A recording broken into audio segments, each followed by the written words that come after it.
अकायद का मरकज़ एक ऐसी जगह जहाँ बहुत से मज़ाहिब के दरमियान भाईचारे, हम आहंगी, अखुवत और मजहबी रवादारी को अपने बेहतरीन तरीके से परवान चढ़ता और खुशहाल देखा जा सकता है।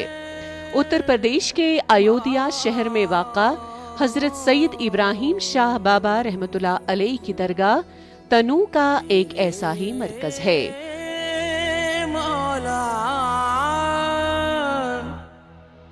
अड़गड़ा स्वागदौर की मारूफ गली में वाक़ा मज़ार पर दिन भर अक़ीदतमंदों का तांता बंधा रहता है। इस दरगाह पर बिला मजहब व मिल्लत हिंदू, मुसलमान, सिख और ईसाई व बुद्ध मजहब के मानने वाले अक़ीदतमंद हाज़िरी देते हैं।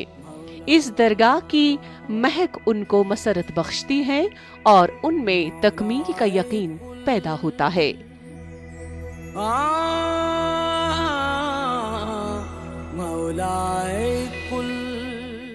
जो तख्त-ओ-ताज आपको मिला था, जो आपको बादशाहत मिली थी, उसे ठोकर मार दी और मालिक की खुशी के लिए, अल्लाह की खुशनुदी के लिए आपने तख्त-ओ-ताज को ठोकर मारी और अल्लाह की रज़ा हासिल करने के लिए, लोगों को सच्चाई का मार्ग, सच्चाई का रास्ता बताने के लिए आप जो है ताशकंद छोड़ करके कई मुल्कों में घूमते हुए हिंदुस्तान आए।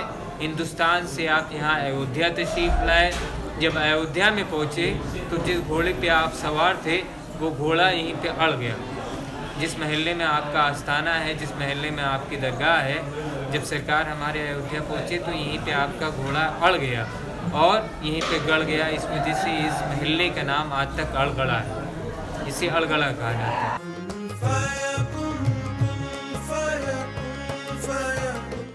ये दरगाह काफ़ी मशहूर है। जब गंगा जमुनी तहजीब की मिसाल दी जाए तो इस दरगाह का नाम हमेशा सामने आता है, क्योंकि हिंदू, मुसलमान, सिख और ईसाई सभी इस दरगाह पर ख़ास तौर पर जुम्मा या जुम्मरात के दिन हाजिरी देते हैं और वो खुदा से जायज़ ख्वाहिशात की तकमील की दुआ करते हैं। इस दरगाह पर हाजिरी देने वाले अक़ीदतमंद सूफी बुजुर्ग के फैज़ से फैज़याब होते हैं, जबकि अक़ीदतमंदों का मानना है कि यहाँ हाजिरी देने से उनकी परेशानियाँ, तकालीफ और मुश्किलात व मसाइल हल हो जाते हैं। जो मुझ में समाया, वो जो तुझ में समाया, वही वही माया।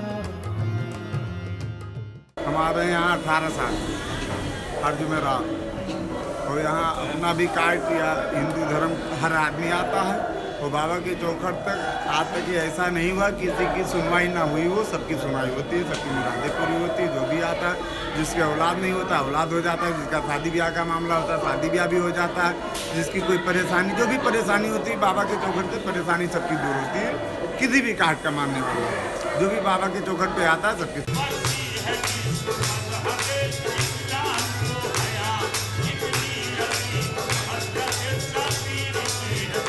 इस दरगाह के बारे में ये मकबूल है कि यहाँ हाजिरी देने वाले खाली हाथ तो आ जाते हैं, लेकिन उनकी मन की मुरादें पूरी हो जाती हैं और दामन भर कर ले जाते हैं। मुख्तलिफ इलाकों से आने वाले अक़ीदतमंदों को मुक़द्दस रस्म के तौर पर खाना पेश करने के लिए दरगाह के बाहरी हिस्से में कम्युनिटी किचन या लंगर भी कायम किया गया है।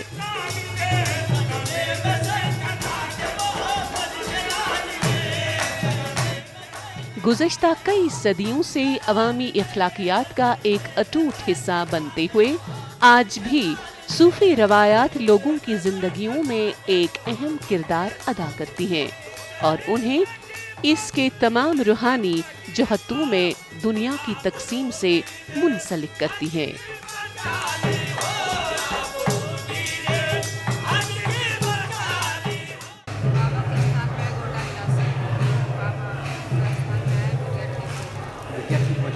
कितने दिनों से बिटिया बीमार है और ठीक है, तो क्या लगता है कि बाबा के आने से लगता है कि ठीक हो जाए बिटिया, ये शायद है।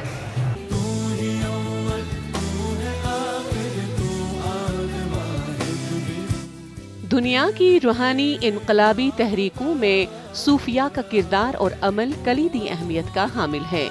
انہوں نے اپنے متصوفانہ دستور العمل اور مطابعت قرآن و سنت کے سبب انتہائی پر اثر اور شاندار فکر و عمل سے دنیا کے قلوب و اذہان کو ذکر کی برکات اور دین و فکر کے فیوزات میسر کی۔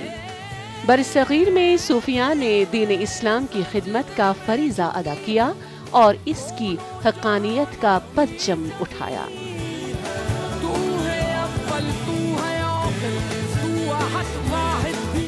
صوفیاء کے حالات اور دین اسلام کی تبلیغ کا کوئی باب ایسا نہیں جس میں مشکلات موجود نہ ہوں، تاہم انسان جب دنیا سے کٹ کر اللہ تعالیٰ سے لو لگاتا ہے تو راستے کی سختیاں انسانی ارادوں کو متزلزل نہیں کرتی۔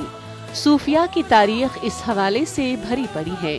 ان درگاہوں سے بھائی چارے، ہم آہنگی اور مذہبی رواداری کا پیغام بلند آواز میں آتا ہے، اور یہ ثابت کرتا ہے کہ تمام مذہبی برادریوں کے تئیں انسانیت اور ہمدردی کا سبق آج بھی ہندوستان کی ثقافت اور روایات میں گہرائی تک پیوست ہے۔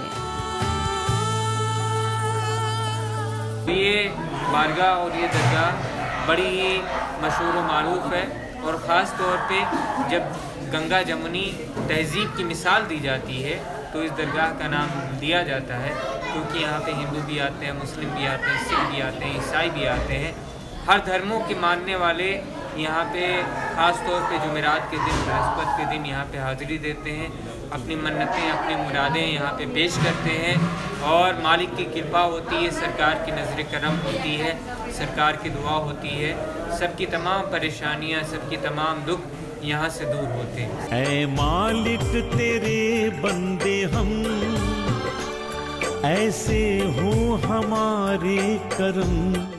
تصوف میں انسان اپنی ذات کی سطح سے بلند ہو کر اپنی روحانی طاقت کو اتنا بڑھا لیتا ہے کہ اسے حقیقت کا عرفان حاصل ہوتا ہے، اور وہ خود کو پہچان کر خدا کو پہچان لیتا ہے۔ تصوف میں تصور انسان ملتا ہے۔ انسان کا منصب یہ ہے کہ وہ رضائے خداوندی کو خلفیت اللہ فی الارض کی حیثیت سے پورا کرے، اور یہ صرف اسی وقت ممکن ہے کہ جب وہ اپنے آپ کو پہچانے، یہ سمجھے کہ اس کی خودی حق ہے، اس کا عرفان خدا کا عرفان ہے، اور خدا کے عرفان کا طریقہ سوائے اس کے اور کچھ نہیں کہ اپنی خودی میں گم ہو کر اپنا عرفان حاصل کیا جائے۔ اکثر مفکرین اور صوفیاء کی رائے میں انسان اپنی کمزوریوں اور کوتاہیوں کے باوجود اپنی خداداد صلاحیتوں اور قدرتی تسخیر کی بدولت کائنات کی دیگر تمام مخلوقات سے افضل و اعلیٰ ہے۔ ہو رہا بے خبر، کچھ نہ آتا نظر، سکھ کا سورج چھپا جا رہا۔ حساب ہے نئی دانس دانس، کرودنو مسلمانس پزے۔ قیامت کے روز دانے دانے کا حساب لیا جائے گا۔ ایسے حالات میں مسلمان کو زیب نہیں دیتا کہ وہ غرور کرے۔ ہوئے نکلے دم، اے مالک تیرے بندے ہم۔